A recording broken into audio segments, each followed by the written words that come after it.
Hi friends, village home food spicy ఛానల్లో ఈరోజు cauliflower fry ఎలా చేయాలో చూద్దాం. ముందుగా కాలీఫ్లవర్ని కట్ చేసుకొని ఇలా ముక్కలుగా చేసుకొని తర్వాత గ్యాస్ ఆన్ చేసుకొని కొద్దిగా హీట్ వాటర్ పెట్టుకోండి. ఇలా హీట్ వాటర్ ఎందుకంటే కాలీఫ్లవర్ని అందులో వేసుకొని తీస్తే అందులో ఏమన్నా డస్ట్ ఉన్నా ఏమన్నా పోతుంది. అందుకే సో కొన్ని హీట్ వాటర్ పెట్టుకొని తర్వాత ఈ హీట్ వాటర్ని కాలీఫ్లవర్లో పోసుకోండి. ఒక 5 minutes అలా ఉంచండి.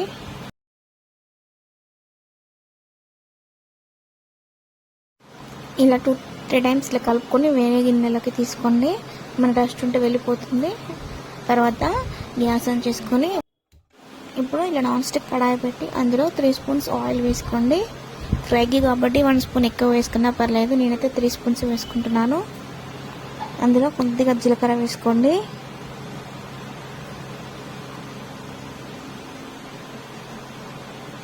తర్వాత ఇందాక మనం కట్ చేసుకున్న కాలీఫ్లవర్ పీసెస్ని తీసుకొని ఇందులో వేసుకోండి.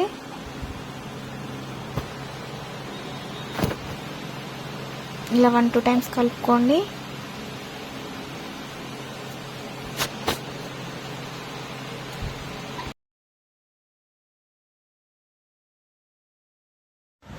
మనకి ఇలా ఈ కలర్లో వేగుతున్నప్పుడు ఇందులో ఒక 1 teaspoon పసుపు వేసుకోండి.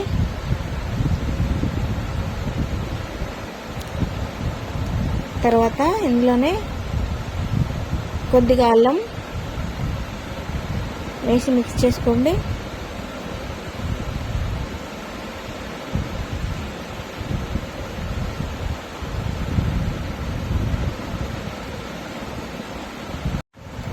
ఇలా 2-3 times కలుపుకున్నాక ఇందులో కొద్దిగా కొత్తిమీర వేసుకోండి.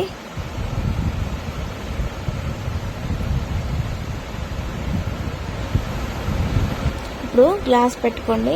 పైన కొద్దిసేపు వేగాక ఇందులో సాల్ట్ వేసుకోండి. సాల్ట్ మీ టేస్ట్కి తగినంత వేసుకోండి. ఇందులోనే 1.5 teaspoon కారం వేసుకోండి. ధనియా పౌడర్, గరం మసాలా 1/2 teaspoon, కొద్దిగా కొత్తిమీర చల్లుకుంటే కాలీఫ్లవర్ ఫ్రై రెడీ అయిపోయినట్టే. ఓకే ఫ్రెండ్స్, ఈ వీడియో కనుక మీకు నచ్చితే షేర్ చేయండి, లైక్ చేయండి, సబ్స్క్రైబ్ చేసుకోండి.